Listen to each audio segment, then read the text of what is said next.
Hello, and thank you for joining me on another episode of What Sayeth the Crooked Nose. Today is another interesting and special event where I'm speaking with somebody who I trained with, who I trained to become a soul healer with. This is Chigusa Sansen. So what was funny about the coming about of this is that our, collective master, right, Ed Stracher, well, he'd been joking about how, she and I should do a podcast because she is just so feminine and waits to be spoken to and then speaks and responds. And well, let's just say that Ed used to laugh and call me Mr. Yang himself when it came to being an interlocutor or just asking questions or just ultimately engaging. And I certainly have changed a bit. I suspect she has as well, but I think that you're going to see a really fun juxtaposition of masculine and feminine energy. But what I suspect overall is that feminine energy usually is that space that helps hold, right? Helps hold the space for something, helps hold the space for the fire. And so I hope that with my own feminine energy, I can do that for her and that she will most likely do that for me. And as always, go ahead and smash that like button, go ahead and subscribe and share this video to anyone who you feel might actually benefit from it, which you'd be surprised. More and more people are waking up to the spiritual path and that there's a lot more to life than just Newtonian world, just working, until you retire and then grinding away and being miserable because of X, Y, or Z. And what you'll find is that X, Y, or Z, whether it be economy, whether it be, foreign policy, you'll find that you'll be much more resilient if you do go ahead and subscribe to some sort of spiritual path that serves you. And so tune in. I think you're going to have a fun time with this conversation. Chigusa Sansen. I love it. This conversation has been a day in the making for some time, right? We had some outside inspiration for this. And allow me to properly introduce you, right? Chigusa is a soul healer and animal communicator who helps bomb-proof inner Zen to achieve the best you and improve all aspects of your life, health, and relationship. She grew up in Japan and always felt out of place. So she took the opportunity to come study in the US and, well, never went back. Right. Once she finished her studies, she landed a dream job at a large tech company where she still works after 22 years. Now, just as everyone else, she worked hard, sacrificing a spiritual path for a corporate one, killing her spirit along the way. That's when she hit her bottom and found out herself why spirituality is so important. It was actually her dog and the dog's issues that led Chigusa to look into animal communication, which opened her up to the world of energy. She became a Reiki teacher and had been practicing energy healing for the last 6 years and teaching mostly Japanese women for the last 3 to build their inner strength and keep it bomb-proof. Ultimately, Chigusa teaches how she uses spirituality to energize her own career and life by changing herself, which influenced people around her. After she learned the powerful soul healing method, she is now integrating it into her practice for achieving better health, career, relationship, and more. Chigusa, how the heck are you? Sounds great. Yeah, I'm very excited to talk to you today. Fantastic. And so, would you mind sharing a little bit about how you and I met, just so people know that you're not just a random person, right? You and I, had a little bit of a background, right, with some of our training that we had.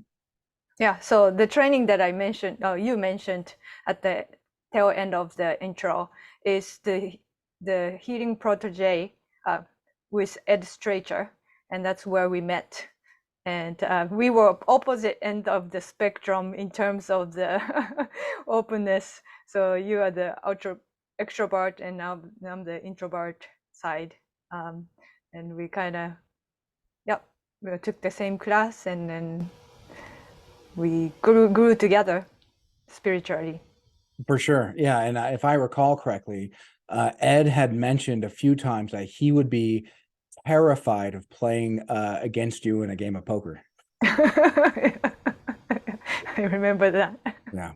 And yeah, so you're right. We did come from very opposite ends, right? I was very like, if I recall, Ed's grandson, Eddie, or Healing Jr., so that he told me that he's never seen anyone ask so many questions of his goddad his godfather. And it also, what I was surprised is how many questions Ed answered, right? He's not really known for, he's a man of a few words. And yet I was able to coax quite a few answers out of him. I felt really good because it really helped me understand. And it seemed like those around us were benefiting from my questions, though. Because I'm me and my own person, I probably, maybe asked ones just for my own self gratification or my own benefit. But ultimately, yeah, I had such a wonderful time. And so you were doing Reiki stuff before you met, before you and I met. Yep. And can you tell us a little bit about your Reiki journey and what it is that influenced you to start that? Yeah, so that started out with my dog. So my dogs were having problem. So I had two dogs that didn't get along, and one of them were quite aggressive. If you were to borrow normal people's words, she was not aggressive to me, but so I was having problem, and then I basically sought out the animal communicators help because I was end of the rope. I do dog training. I didn't think I was it was due to lack of training that was causing it. So when I did that, one of the animal communicator that actually came to our house was a Reiki master, and she was saying that maybe Reiki would help my dogs. So she actually attuned my dog at that point, and that piqued my interest because Reiki, I I think I might have heard of it, but I'm like, that must be coming from Japan, and I'm from Japan, so like I should know about it. So I looked up, and I had a trip planned to Japan like shortly after, and I looked up like if there is anybody who can teach me while I was in Japan, and that's how Mhm. I got started. Oh, interesting. Well, that's cool. So you went home to discover wisdom that maybe you weren't quite ready for Right. when you were living there, huh? Yeah. Interesting. And so, what do you feel like it was your dog that opened your heart? Yep. That then, okay. Yeah, can you tell us a little bit about that then? So here you are that, climbing this corporate ladder for 22 years, likely some sort, I'm going to assume, and please feel free to correct me, but some sort of tech nerd, right? You've been doing it for a long time. And then here's your heart, right? Here's your dog, right? Your kid, basically. Mm-hmm. And tell us a little bit about that. What was it that you were experiencing that just that I guess gave you permission to perhaps suspend your disbelief and explore something that ultimately sounds like it led to the benefit of your dog? Yeah. So when it comes to my dogs, I was open to everything. So like my dogs were the reason why I started eating healthy because I Mm. was reading labels for my dog food before I was reading labels for my food. So when it came to things like energy healing, I was open to it too. And when I started learning about those things, I first thing that I looked into was animal communication. And the first thing that they teach you is to be able to communicate, you need to feel the love and expand the love. And I was like, where is this love that they talk about? I don't have one. I think I love my dogs, but do I really? So I had to go kind of discover that. What does that love mean exactly? It's not the typical Hollywood sense love that this is supposed to be, but I was thinking that and was not looking at the right direction when I started. Interesting. And so, what do you think it was that, what was it just their coaching, or was it something else that really helped you orient yourself to what you called the right direction? It was more like self love that I needed. Mm. So, love to me felt like it's something that you're supposed to give. Ah, It's external, like outward going. And throughout my journey, I learned that exists too, but you really need to have the internal, like coming inside yeah. is more important, and loving yourself and accepting yourself. Well, I suspect, and please correct me if I'm wrong, but I suspect being raised in Japan, right? Japan is so much honor, right? You don't dishonor the family, you don't act a fool. And so there's so much importance put on what's happening around you, and probably not a whole lot of importance of what's happening within you. Yep, that's perfectly. I mean, perfect thing, right? Like, so growing up, I was always concerned about what other people think, and what I think didn't matter. And that has been me when I started this journey. So like, even when I started animal communication, like, what would people say if I say I'm doing something like that? And that stopped me from practicing, Yeah. because like I was thinking about what others say. Like, so that's being how I measured my success, of like what others would approve of me or think of me.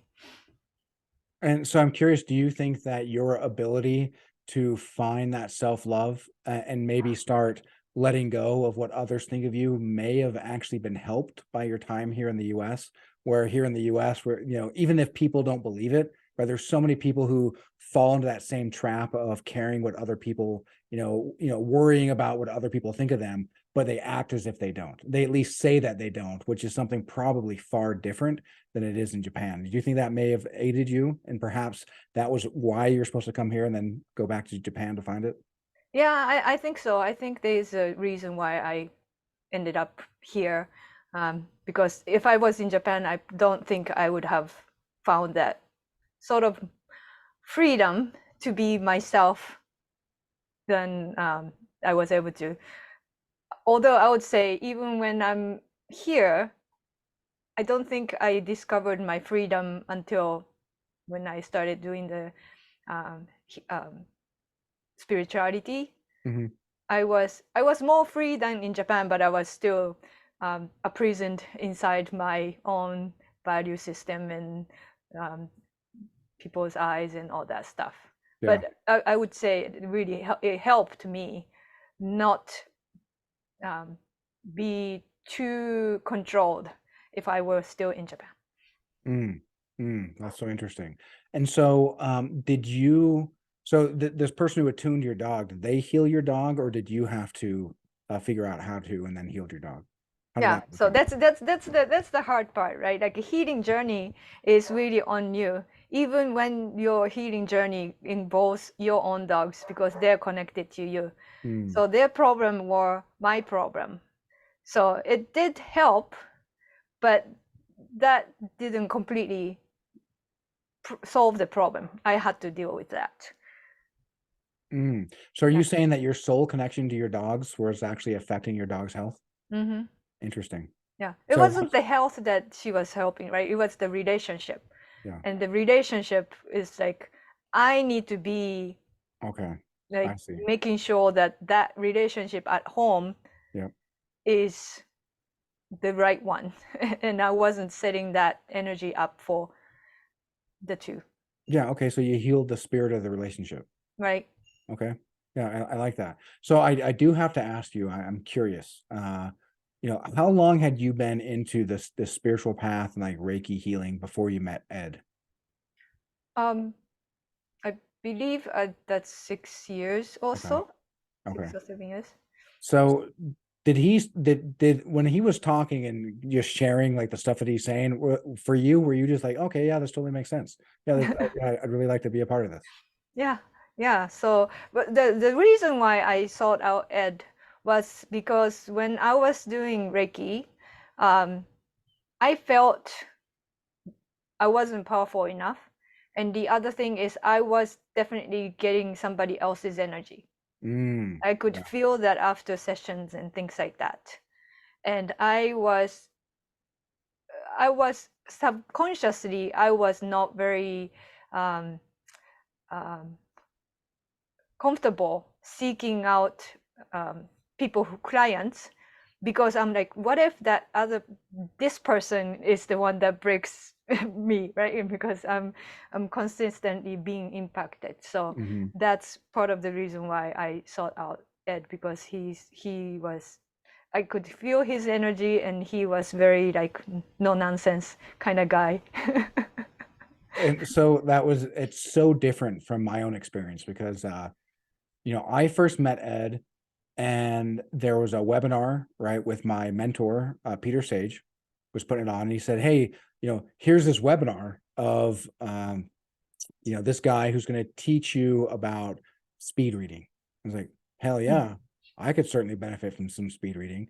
And so I showed up, and he starts playing these infomercials, and like at first my jaw kind of dropped. I was like, holy shit, man. I remember watching these infomercials when I was a kid. So Ed has been in my life in a certain respect since I was a kid, and I just didn't even know it. Mm. And then so he's talking about speed reading, and I'm like, holy shit, dude. Like, I'm floored because like if it was just some dude coming telling me this stuff, I would have been like, the fact that Peter, right, my mentor, Peter Sage, put his reputation, out there for Ed, saying, yo, this dude's legit. I was like, hey, all right. Okay, I'm excited. And then I can't remember. I want to say somebody mentioned something about Tony Robbins, or maybe even Ed said something about Tony Robbins, and his entire demeanor changed. Entire demeanor. He went from this like very serious about speed reading to be like, Tony Robbins is Illuminati. Like, whoa, what just happened? Right? I'm like, because I wasn't part of that world. Like I understood that Illuminati is a word. I understand that Illuminati is a word that describes a secret cabal, right, that organizes and controls the governments, or high people who stretch across country borders. And then he started talking about interdimensional demons and curses, and I was like, what the F is going on here? Like, this is, and so I was like staring a hole through my through Peter, through his head, because we're on this webinar, so he's got his camera out, and I'm staring at Peter to be like, dude, is this guy, am I being punked right now? Like, is this for real? And Peter just had this smirk on his face, like he's heard it all before. And he came on and politely said, hey, Ed, by the way, everyone here came here because they were under the impression it was the speed reading, the reading genius. And so Ed was like, oh, okay. But that piqued my curiosity so much, and I couldn't help but follow up with him and talk to him. And then I started following him, because how could I not? Like, here's the most bizarre guy I've ever heard. I could imagine just appear, this guy who's full on warrior energy, talking about sounding to me what was going through my head, and this may not mean a whole lot to you, but he sounded a lot like Alex Jones, which like immediately intrigued me, because it's like Alex Jones is, I don't want to get too into that, but the guy, outside of him having a psychotic break, has been right on a lot of things. And so that really confused me. And then it made me think, a little bit, that he looked a little bit like Karl Rove. And Karl Rove is this mastermind, over politics, specifically over like Republican Party. It was like, here's this guy who looks like Karl Rove, sounding like Alex Jones, and blowing my mind. I don't really believe him. In fact, I was laughing hysterically, just like, I didn't know what to do. Like, here's this. What do I do with that? Right? I've been in this Newtonian paradigm. I haven't had much of a spiritual path or a spiritual awareness, though I was walking one more in a philosophy. But yeah, that blew my mind. It's so funny how different your experience was from mine. Yeah. First meeting him. Yeah. So the you kind of had maybe not. This is slightly different, but I want to share my first animal communication story. So I found an animal communicator that teaches locally. So I went to a class thinking, like, I didn't think anything of it when I went. I went there, and there was the psychic, the healers, and I was me, the geek. Yeah. What did I come get myself into? It was a 2-day course. And it's like, and then they were already talking, and me don't even have a concept of that. So that was kind of interesting when so it's not the same story, but I can relate. Similar. Being in this situation where it's like, what am I? Yeah. Well, and the thing is I think so he and I met, I spent $500 just to have a 20-minute conversation with him. And I think it stretched over to like 40 minutes. It's like, okay, so this guy finds me interesting. I spent $500 and like, he already told me, hey, you know, I tune in, I don't see any demons, I don't see any curses, I don't see any like, you know, what is it that you think I can do, you know, I can do for you? I was like, dude, I don't know, man. I've never heard anyone talk about things the way you're talking. Like I couldn't not, you know, talk to you. And then what was interesting is that during this webinar, you know, my mind's blown. I'm like, what is going on here? And, you know, I went to use the bathroom. As I'm in the bathroom, I hear this clunk, clunk. Like, what was that? Anyway, so, you know, finish up in there, come out, and there's my Gandalf statue. And so Gandalf, you know, I created this idea of, you know, the greatest ideal of goodness of which I can conceive around Gandalf. And Gandalf, you know, there's a lot of symbolism between Gandalf and Jesus. And so I like Gandalf as, you know, this idea, this representation of secular Jesus. And here he is on the ground and his left foot broke off. And my left foot has historically given me a lot of pain. You know, I hadn't been feeling pain recently, but enough to like strike me as odd. Like, wait a minute, my highest ideal of goodness and the same, you know, foot is like, what the F? And, you know, so I you know, was vulnerable. I shared that with Ed and he's like, well, that probably means something, right? Your highest ideal of goodness, right? And this movie that involves witchcraft and then this thing falls and I'm like, okay, again, witchcraft. I don't know what to do with that. I'll kind of put that away. I'll parking lot that for later because I don't know what to do with that right now. But I couldn't help but think about that. Man, how strange is here's this guy who's a healer. Here's my highest ideal of goodness, which is a healer. And it brought it to my attention to such a degree that I couldn't not pay attention. And then as I was thinking about you know, when I followed up with I think Ed was doing a live event and then he pitched you know, his you know, different levels for the protege class. And as I was thinking about whether I should do it or not, like this voice, and I might be mixing the timelines because I know this happened. I just can't remember exactly when. It may have been what actually caused me to reach out to him initially, but I heard this voice in my right ear, and it was Sadhguru, who I've been watching a hell of a lot of Sadhguru up until that point. And he said, life is about experience. And normally he'd followed up with that with saying, isn't it? But it was up to me to say, isn't it? Life is about experience, isn't it? I can sit all day long and look at this guy who I think is bizarre and label him as bizarre and judge him as bizarre. But what happens if I actually take him up on like, okay, what if I start testing your hypothesis and see what happens? And he sent me some of his his now downloads, which were originally CDs. And I think he even references CDs in them because they're old, but the wisdom is still pretty solid. But I started following along with his meditation, what he's doing. I could feel it, like, holy shit, like this is real. And it was very strange for me to come to this realization that, oh my God, I'm no longer in Kansas anymore, Toto. Mm-hmm. Yeah, there's so much things that we don't know or we've been deceived on. And I think going back to why I'm here in the US, not in Japan, mm-hmm. the information there is just so kind of, people don't know half the stuff that we know. So yeah. I was just there this Christmas New Year's time, and they were still wearing masks. Mm-hmm. Right, and then it was like I was the only person in the train that wasn't wearing one. It's like that was a norm. Nobody questioned. Even people who question are wearing one. So it's like you can't really get out of it unless you're out of it. So people who are here going back questions stuff like that, but not when you're living in it. So like sometimes you have to break out of the comfort zone.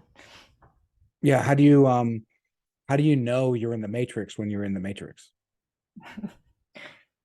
Right? I mean, if you're actually in it and everyone around you, everyone that you see, everyone who you're told is a responsible person is wearing a mask, how do you not then follow suit?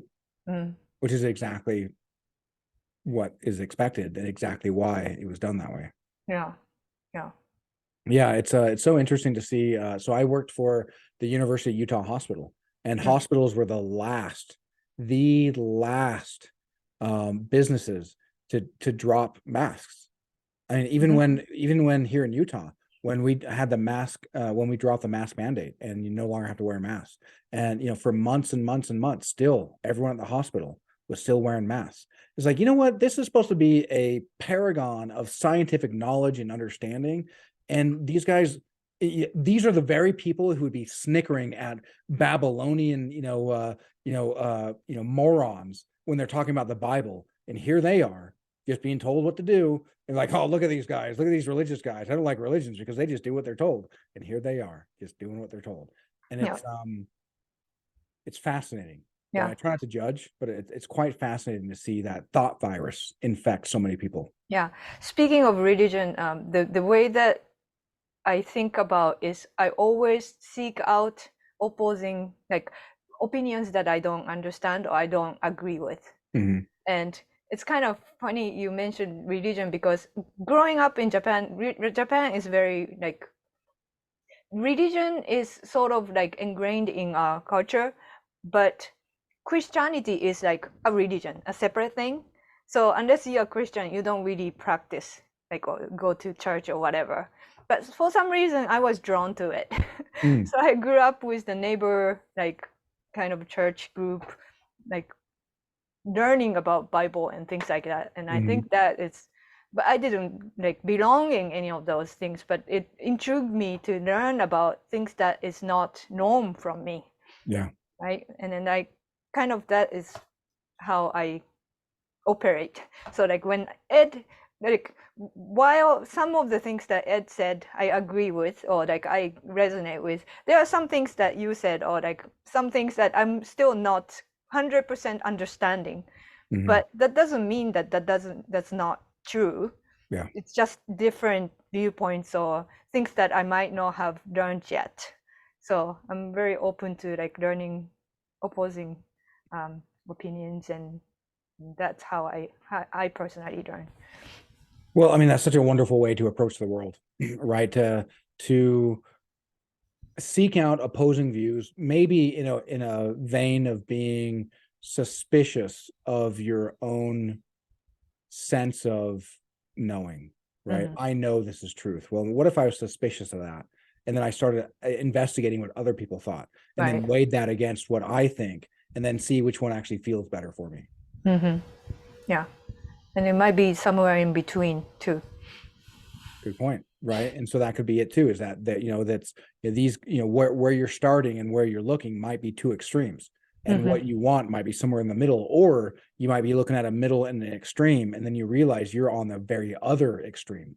And so, yeah, having those different, contrasting points, can certainly help, because, at the end of the day, I've worked with a lot of people, I've worked with and around a lot of people who have the same kind of energy as Ed, right? Again, that very warrior energy that just ain't taking any shit, whatever, does not care, will, tell it to your face, and then, the jokes that he told, my God, I was laughing so hard, because the jokes he tells, they're just so off color.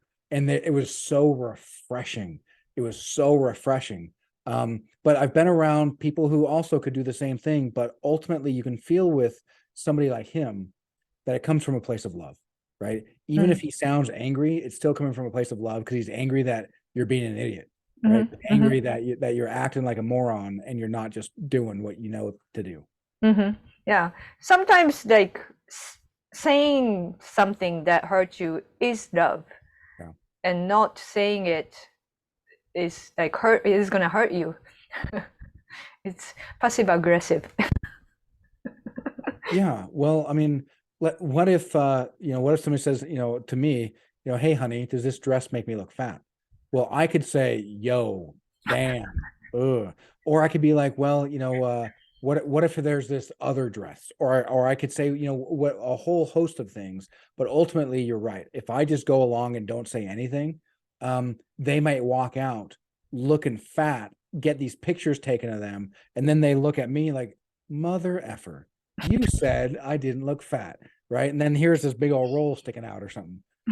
And so you're right. There are times where, it is definitely with love to let somebody know, like, hey, there's certain boundaries, right? Certain boundaries or certain things that are okay to be said, certain things that aren't okay to be said. And if you're here to learn, right, well, then you should probably put yourself in the state of receiving, Mm-hmm. right, rather than come to me, right? And that's kind of what really helped me with training with him, was just like,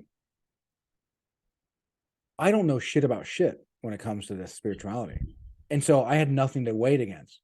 My mentor told me that Ed's the first person he's ever paid $10,000 a month to. I was like, okay, well, that makes, okay, wow, really?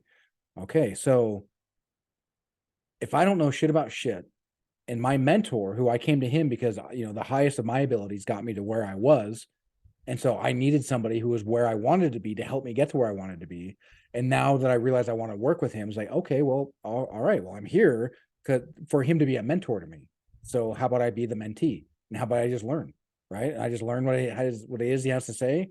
He'll tell me to do something. I'll try it. If it feels right, hey, it feels right. I won't just dismiss it out of hand. I'll laugh at it 100% because I can't help it, because it's just that response. It's my Newtonian mind starting to, laughing at the absurdity that this is true, and then just accepting it and just allowing it to be accepted rather than resist, right? That energy's popping up, and rather than like, get out of my way, ha ha ha ha ha, it's like, okay, well, let's try it. Let's see what happens. Yeah. Anyway, I don't know where I was going with that point, but I felt like that. So what, you mentioned or rather I mentioned from your bio that you help people bomb-proof their inner Zen. Can you maybe help us understand that a little bit more? Yeah. So I take a lot of spirituality teaching from dog training because that's what I do on top of spirituality. And when you are training dogs, you can train your dog to do all sorts of tricks at home when things are calm and nothing is happening. But you go outside in the public park or whatever, they don't do it because you haven't proved it, right? Same thing with the spirituality. You can meditate all you want in the house, in the safe of the house, and you're like, oh, it feels great. Go to work, and then it's like, oh, everything is chaos because you haven't proven it yet. Yeah. So bomb-proof, like your spirituality, your calmness, yourself needs to be proven that even when the bombs are dropping, you can still be calm and be yourself, and then like perform at your highest. Is my mental model for that naming. I like that. I like that a lot, right? There's this idea in the Tao Te Ching that the unmoved is the source of all movement, right? So if you are at a high vibration and you're able to engage in the world and stay at that high vibration, you're going to force others to come up and meet you rather than you fall down. And if you fall down, well, that's only a very minor movement because everyone's already at that level. But if you're at a higher level than everyone else and they all have to come up to meet you, well, that's a whole lot of movement going on. And it all starts from within. And this idea of you change yourself and you change the world. Yeah. And I've mentioned this, I think, as a testimonial for the Ed's class, but I use this at work, right? So I work at the company where there's a lot of things going on. And I would say things are much better than years ago. But when I started in the company, like I think it was same for every company around the US. It's male dominated, very, very like aggressive in nature, people attacking each other, like I have to lead and like get promoted, whatever, like push everybody down. That's the culture, right? I think that's not unique to my company, but everybody. It's getting better around the company, I think, around the company and country as well. More working together and things. But back then, I was always thinking when something like that happens, it was my fault. I made a mistake, right? It like I could be better. That's how I operated, and then I changed that through my work. That all those things are happening for me to grow, so that I will take those things happening and then like turn into a positivity. So I started doing that. Then the things around me started changing. like people no longer like blame me for things that I might or might not have done, because that's no longer needed for me to notice about something about me. Mm. So things are so calm now. Like I'm working on a project where there's a lot of kind of people coming together to work better at each other. So like we have to say something that is painful to say like, hey, this isn't working, we have to do something, let's work together, kind of thing. But I need to be the person to tell that, like, hey, there's something going on that we need to fix. And it's been I haven't felt that was tough, but everybody thought that was tough. So everybody keeps telling me like, I don't envy your job, and I'm me thinking like, this is great job, because like, I get to practice like being calm and like being able to influence people in a different way. From like, I'm not like sending love and all that stuff, but by doing so, I'm able to shift energy around me. Aren't you though? Right. I mean, you talked about self-love, and you've got this, you're totally filled with self-love. Most likely you're grounded in love. I suspect you're probably connected to the source that, Ed teaches, and which then means that you're connected to love. And so you may not be actively like, I love you guys, right? But you can't help but be radiating love. Right. It's just there, right? Yeah. Hmm. So I'm at peace at work. Well, peace organizes strategy, right? Strategy organizes around peace, right? It doesn't organize around chaos. And so to be able to help others find peace, right? That's an incredible gift, especially like you said, in a tech environment where it's, very vicious and dog eat dog, and I need to step on your head so I can get a promotion.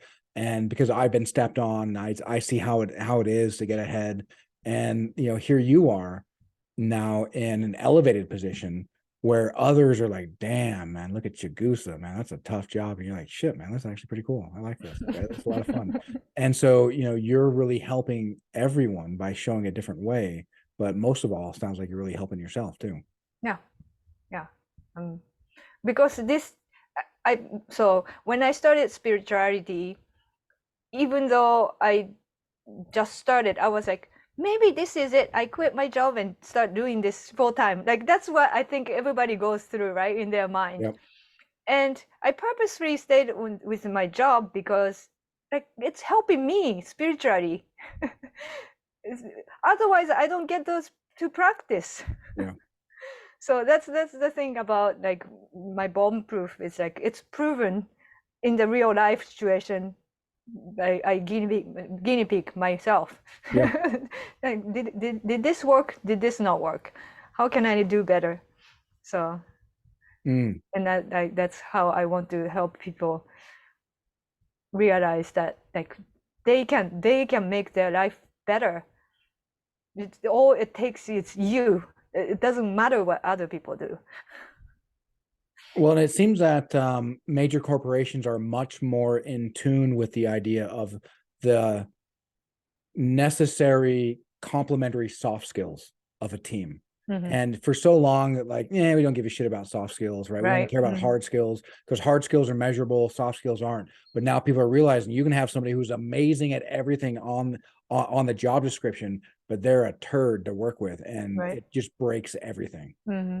Yep. Yeah. That's kind of when that started happening.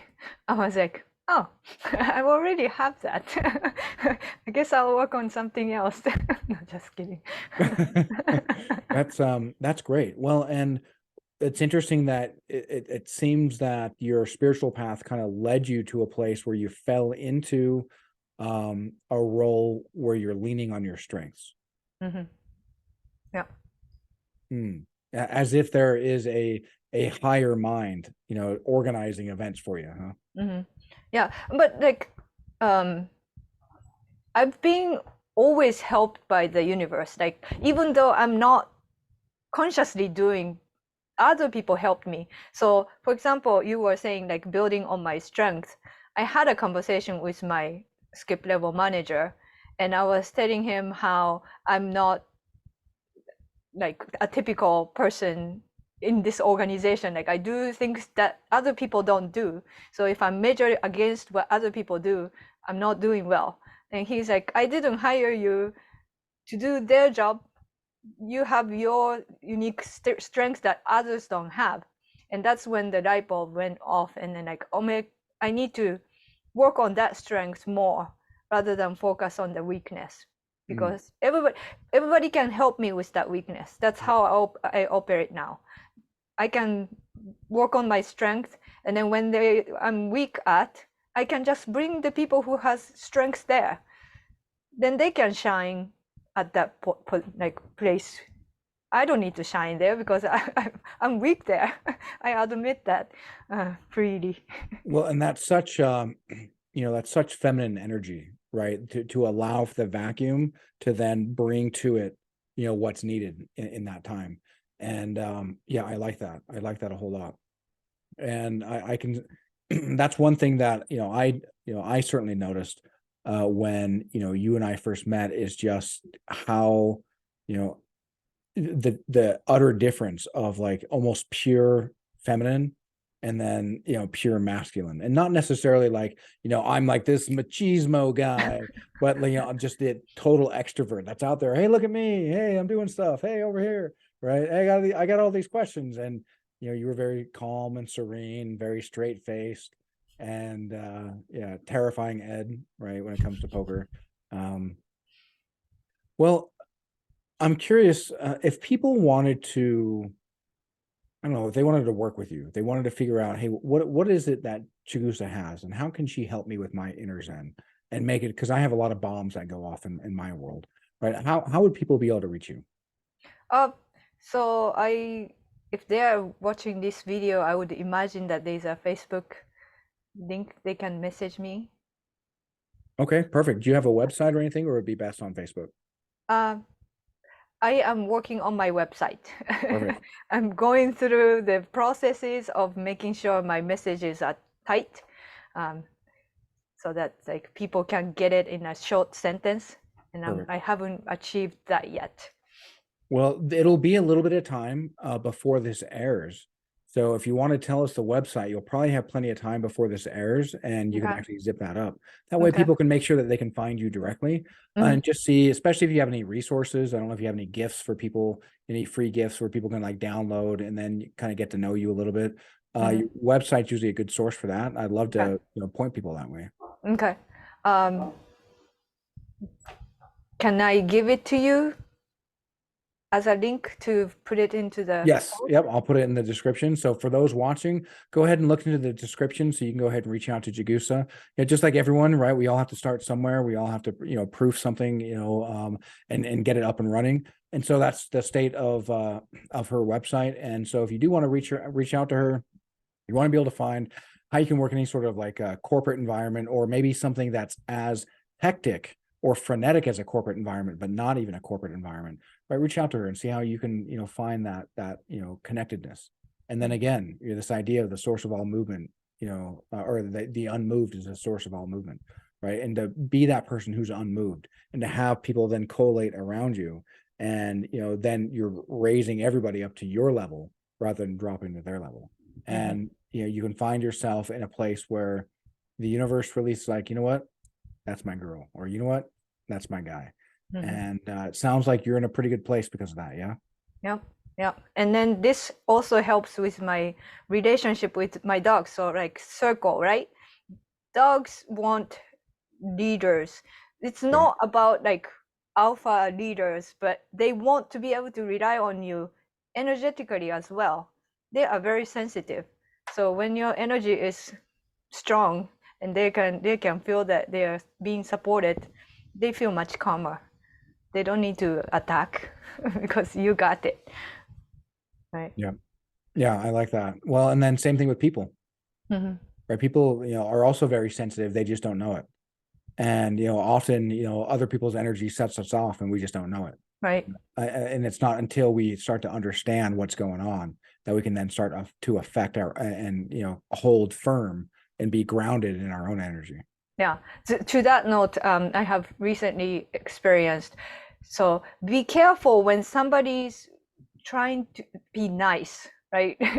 Because trying to be nice, they could be sending you an energy that is trying to push you down.